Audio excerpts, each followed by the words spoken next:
সেখানে শুধুমাত্র স্বর্গের দেবী অনুমতি পান। তুমি কি জানো কেন তুমি এই জগতে বাস করছো? এর কারণ স্বর্গের দেবী এবং সবাই জানে তুমি পেরেদের উপর হাত রেখেছিলে। হাত রাখা মাত্রই মহাবিশ্বের রক্ষক ও শৃঙ্খলা নষ্ট হয়ে গেল। কিন্তু কেন?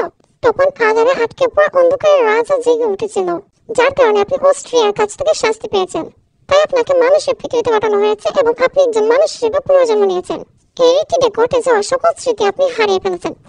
তা যদি না হতো তাহলে আপনি এই জগতে কোথা থেকে এসেছেন? এখন অন্ধকারের রাজা সেখানে আক্রমণ শুরু করেছে। এমনটা যদি চলতে থাকে তাহলে নক্ষত্রের দেবীরা বিপদে পড়বেন। তাই অস্ট্রিয়া তাদেরকেও মানব জগতে পাঠিয়ে দিয়েছেন, কিন্তু কোথায় সেটা জানেন না।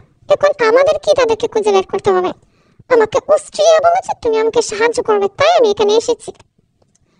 আশা করি তুমি আমাকে সাহায্য করবে এবং আমরা খুব শীঘ্রই তাদেরকে উদ্ধার করতে পারবো। সবকিছু কিন্তু দ্রুতই করতে হবে, আর হ্যাঁ, তোমাকেই করতে হবে। তা না হলে দেবীরা অনেক বড় বিপদে পড়ে যাবেন। সবকিছুটা শুনলে এবার কি করবে? আরে কথা বলছে না কেন? ঝুঝু কিছু তো বলো।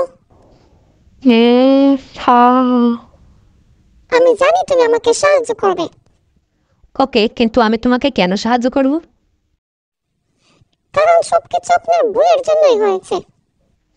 আচ্ছা, আমি কি করেছি? আমার দোষ কেন? কারণ তুমি সর্বপ্রথম সেই প্রেডরটিকে স্পর্শ করেছে। কিন্তু আমি তো সবকিছু ভুলে গিয়েছি। ও, হ্যাঁ, মনে হয় এটাই আমার উপযুক্ত। তবে আমাকে তাহলে দেবীর মতো হতে হবে। হয়তো আমি পারবো।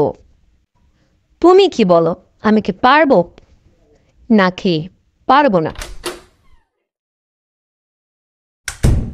ও না,